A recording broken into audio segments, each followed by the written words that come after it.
Good morning. This is Father Stephen Kelly from St. John's Church in Detroit. We're continuing our series of daily morning meditations, where we generally look at one or another of the lessons that are assigned for morning or evening prayer, what is known as the Daily Office Lectionary. Today for Tuesday, let's continue our way through the book of Maccabees. Remembering Maccabees is one of the books in what is known as the Apocrypha, or the Deuterocanonical books. They are a part of the canon of the Scripture for the Roman Catholic, the Orthodox, and the Anglican churches, which is what the Episcopal Church is a member of the Anglican Communion. But unfortunately, it was taken out of the Bible by those at the Reformation, claiming that the Bible was the ultimate authority.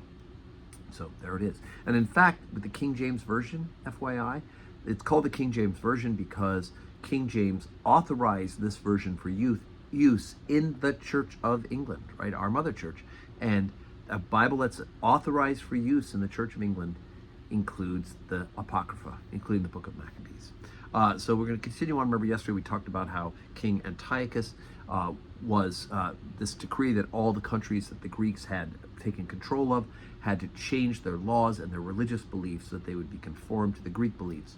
And there would be a penalty, under penalty of death, for those who refused to do so, burn incense to the idols, to set up fake, false idols. Those who did the right things and circumcised their children and followed the law, and refused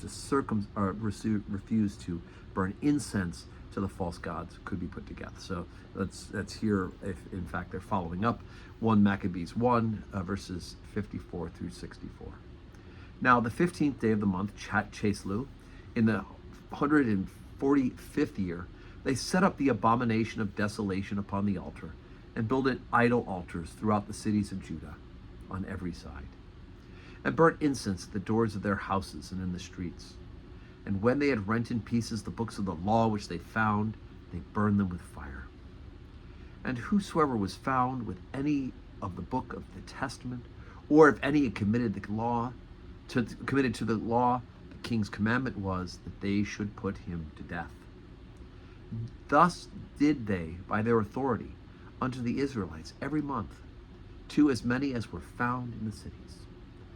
Now, the 25th day of the month, they did sacrifice upon the idol altar, which was upon the altar of God. At which time, according to the commandment, they put to death certain women that had caused their children to be circumcised. And they hanged the infants about their necks, and rifled their houses, and slew them that had circumcised them. Howbeit, many in Israel were fully resolved and confirmed in themselves not to eat any unclean thing. Wherefore, the rather to die, that they might not be defiled with meats, that they might not profane the holy covenant. So then they died. And it was great wrath upon Israel. All right, so we can see that this is quite the adventure that they're going through. The fact that they are being put to death for even keeping the law, and the horror of your newborn child, who you follow the teachings of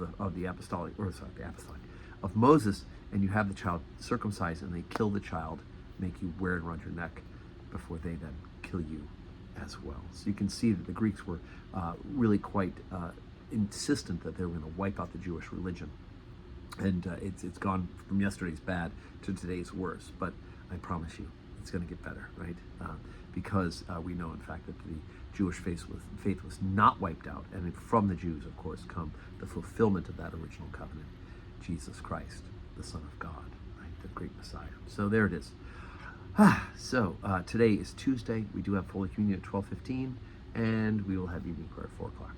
Come join us in person. If not, join us on the live stream. And may God grant you a Tuesday that is full of blessings.